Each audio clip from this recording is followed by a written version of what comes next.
Hola, soy Ignacio Torralba, el Tiet, y esto es Entender de Vinos. Unos pocos hechos de la humanidad han condicionado el nacimiento de la civilización.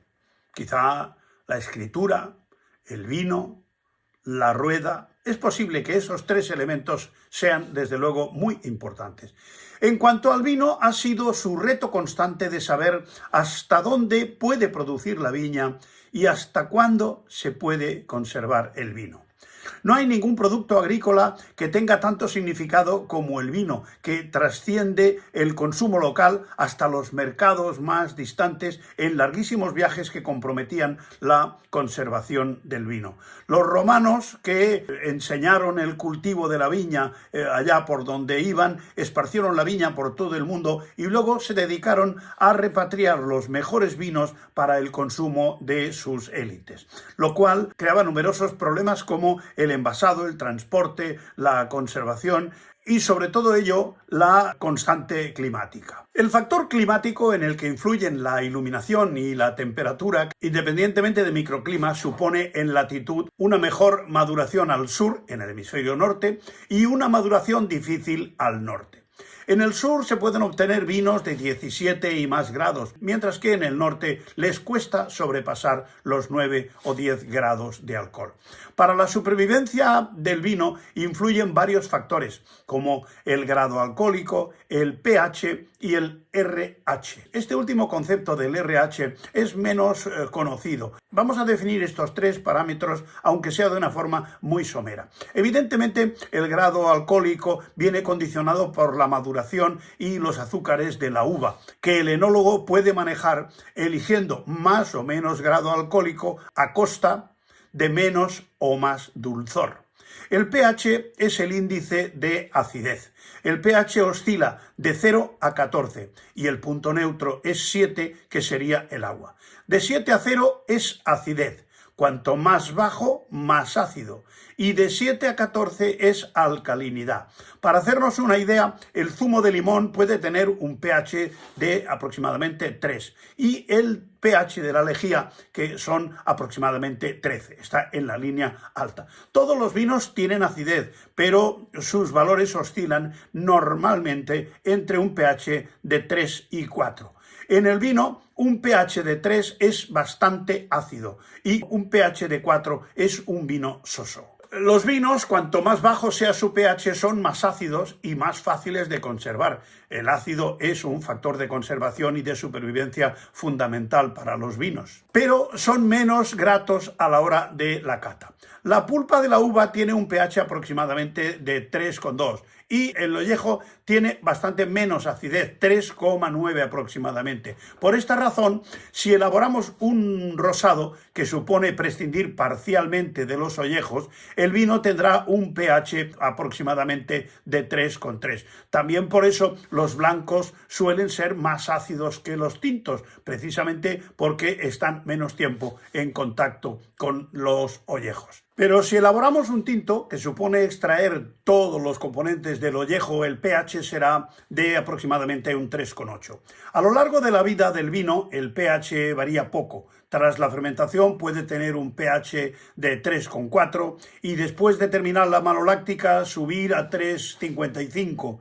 Al cabo de un año puede llegar a 3,6, pero después de la crianza en barrica, para llegar a gran reserva, puede bajar a 3,50. El valor RH de oxidorreducción no es tan conocido, oscila de 0 a 42. El punto neutro es 21, que sería el agua. El del agua oxigenada sería 40 y por debajo el olor a huevos podridos, o sea, la presencia de sulfídrico, que puede darse en cualquier vino, sería de un índice de RH de 8.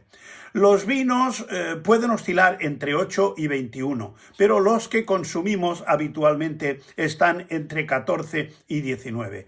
La uva, al ser vendimiada, puede tener un RH aproximadamente de 20, pero en la fermentación las levaduras la pueden llevar, en un caso extremo, hasta 8 o próximo, con lo que olería, como hemos dicho antes, a huevos podridos, y con la aireación subiría hasta 12 al desaparecer el mal olor. normalmente este olor de huevos podridos con la aireación suele mitigarse bastante. Y con mucha aireación puede subir incluso a 17. Entonces es un vino que sabe a rancio u oxidado. La oxidación supone dos saltos. Uno del etanol a etanal o acetaldehído y otro a oxidación del etanal a ácido etanoico, pasando por la etapa intermedia de aldehído acético. Cuando el vino tiene un grado alcohólico superior a los 13 grados, se dificulta el paso de aldehído a ácido acético y se acumula etanal o acetaldehído. De este modo, los vinos del sur, al oxidarse, quedarían estables acumulando etanal y a lo sumo enranciándose, pero seguirían siendo vinos, mientras que los de menor grado sufrirían al aire los procesos del alcohol deshidrogenasa y de la aldehído deshidrogenasa, que son enzimas que quitan hidrógeno a las moléculas, que lo llevarían al avinagrado, por lo que ya no podría considerarse vino. Esta es la desventaja de los vinos de baja graduación. Esta sería la consecuencia de transportes lentos y envases de cierres no herméticos. Por eso, en la época romana se hicieron famosos los vinos de más de 13 grados que permitían transportarlos a Roma. A los vinos del norte de fácil avinagramiento le salvaron la vida las botellas y el anhídrido sulfuroso, que consume el oxígeno del medio donde está el vino, con lo que el vino no se oxida y no sufre el proceso de avinagramiento. Por eso en los vinos viejos domina el etanal o acetaldehído. El cierre hermético defendía de la oxidación y el anhídrido sulfuroso, el SO2 del azufre, bloquea el etanal y evita el paso ácido etanoico, con lo que nacieron los vinos de menos de 12 grados que no se avinagraban, lo que cambió los gustos y apareció el vino ligero envejecido sin aire. Los vinos envejecidos en barrica fuera del contacto del aire pueden mantener al cabo de los años algo de su frescura inicial. Esto abre la puerta a otro concepto, no ya al vino viejo y envejecido, que lo es y lo aparenta, sino al arte de prolongar la frescura de juventud en suave evolución a matices sutiles de edad, conservando también notas de frescura.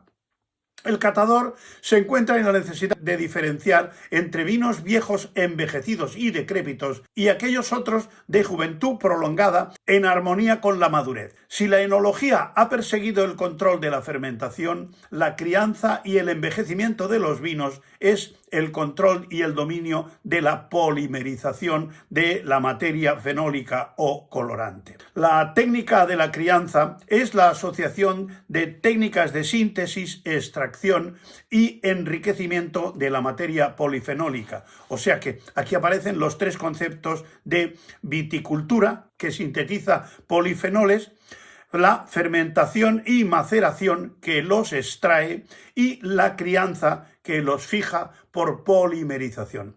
Esta es una clase un poquito técnica, pero hay que perder el miedo a estos conceptos que ya cada vez el acetaldehído, el etanol, el etanol es el alcohol, ya lo sabéis. Hay que ir familiarizándose con ellos porque son media docena de palabras que son realmente fáciles de entender porque forman parte de la vida, de la producción y de la conservación del vino. Por eso hay que entender un poquito estos procesos que permiten que unos vinos envejezcan bien y otros envejezcan mal, porque eso también es entender de vinos. Hasta otra.